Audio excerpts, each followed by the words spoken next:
नीलम और फरहाना की लड़ाई में कौन सही था? और कुनिका जी, उनके लिए तो मैं क्या बोलूं, स्लो क्लैप होनी चाहिए उनके लिए। तो पहले उनको सुरसुरी पर कितना डांटा था, नेशनल टेलीविजन पर आप अपनी इस उम्र में मतलब बहस करती हैं, नहीं बोला है, नहीं बोला है, और इनको ऐसे ही शब्दों को ट्विस्ट करना आता है, और जो घटिया घटिया से शब्द होते हैं ना, उन्हें ही वो ट्विस्ट करती हैं।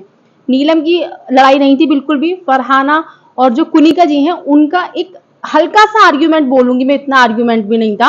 तो कुनिका जी ने क्या करा, टेबल को बजाना शुरू करा, तो फरहान ने क्या बोला, आप नाचिए और किचन वालों को नचाइए, क्योंकि नीलम उनको सपोर्ट कर रही थी, कुनिका जी को और फरहाना की जब लड़ाई हो रही थी। हाँ मैम ऐसी बोलिए, ये बोलिए, उसका कुछ काम तो है नहीं, बस मैम के पीछे बोल लूंगी, अमाल मलिक के पीछे बोल लूंगी, बसीर होगा तो उसके पीछे बोल लूंगी, अकेले नहीं लड़ सकती है, सिर्फ रोना धोना यही कर सकती है। फरहाना ने बोला कि ठीक है तो फिर नाच, आप इनको नचाओ, मतलब कुनिका जी को बोला कि आप नचाओ किचन वालों को और आप भी नाचिए। तो वो क्या बोलती है, हम नाच रहे हैं क्या? क्या बकवास करती है यार ये लड़की, और फिर उसको बोल रही है तू है नाचने वाली। अब बात यहाँ पे ये है कि फरहाना जब भी रोई नहीं, इनसे बर्दाश्त होता नहीं है, पहले तो उसको ये पोक करते हैं, फिर इन लोगों से बर्दाश्त नहीं होता है जब वो बोलती है तो, और पूरा घर मिलकर सिंपैथी देने लग जाता है।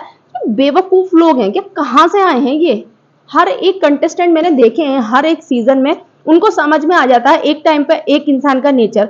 पूरी पिक्चर तुम लोगों के सामने चल रही है कि जो बंदी है नीलम खुद से कूदी है, फरहाना पे खुद जाके छोड़ेगी, अरे तू तो औरत ही नहीं है, तेरे अंदर तो दिल ही नहीं। चलो दिल का मुझे समझ में आता है क्योंकि इनका लेटर फट गया था तो दिल नहीं है, लेकिन जब इनके बारी आई थी लेने के लिए, जब इनके पास मौका था, जितना ये रो रही थी उस दिन दहाड़े मार मार कर, तो इन्होंने कह दिया नेहल हाँ तू ले ले अपना फोटो फ्रेम। क्यों नहीं फाइट करी नेहल से? था ना मौका कुछ करने का, अपनी वीडियो देखने का, लेकिन जब तो देखनी नहीं। लेकिन हाँ फरहाना के ऊपर तो सब कुछ डाल दो, फरहाना तो ईविल है, इसको तो क्या क्या बोल दे हम कोई फर्क ही नहीं पड़ता है। फिर बोलती है तू औरत नहीं है, भाई तुमको क्या लेना देना, वो औरत है, वो आदमी है, वो जो भी है, इतना बोलती है ये लड़की। और फिर वीकेंड पे सॉरी सर निकल गया था, ये हो गया था, पहले बकवास करेंगे फिर बोलेंगे सॉरी। इनकी सॉरी भी सॉरी तो है ही नहीं। वीकेंड पे बोला था ना इसने सॉरी, अब नहीं बोलूंगी, फिर से इसने वही बातें करनी शुरू कर दी, और उसको बोली नाचने वाली। पहली बात तो ये रही, आप डांसर हो, ठीक है, आप डांस करते हो, फरहाना ने ये चीज बोली नहीं है, और आपको इतना ज्यादा गुस्सा दिखाने की क्या जरूरत थी? आप ही थी ना जो माल्टी को पोक कर रही थी मॉर्निंग में, जब माल्टी पराठे बना रही थी, तुम ही थी ना नीलम जिसने परेशानी करना शुरू करा था, कुनिका को लाकर, शहबाज को लाकर बीच में, और जब खुद पे हुआ तो बर्दाश्त नहीं हुआ। फिर वही वाली बात है ना, जब फरहाना सही बोलती है कि इन लोगों से बर्दाश्त नहीं होता, फिर जब मैं बोलना शुरू करती हूँ, क्योंकि वो रोती नहीं है ना, रोएंगी भी और लड़ेंगी भी बराबर। इनका एक वो है कि हमको सिंपैथी भी चाहिए, हमको बेचारा भी बनना है, और हम बकवास भी पूरी बराबर ही करेंगे।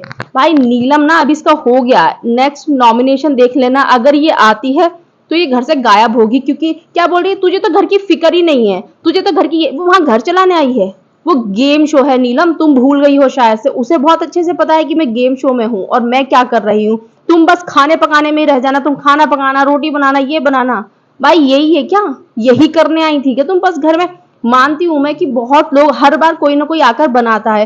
भाई बिग बॉस 13 में रश्मि दिसाय और देबोलीना इतना खाना बनाती थी, वो लोग लड़कियां वो लगी रहती थी किचन में, लेकिन इसका मतलब ये नहीं था कि उनके मुद्दे ही नहीं थे।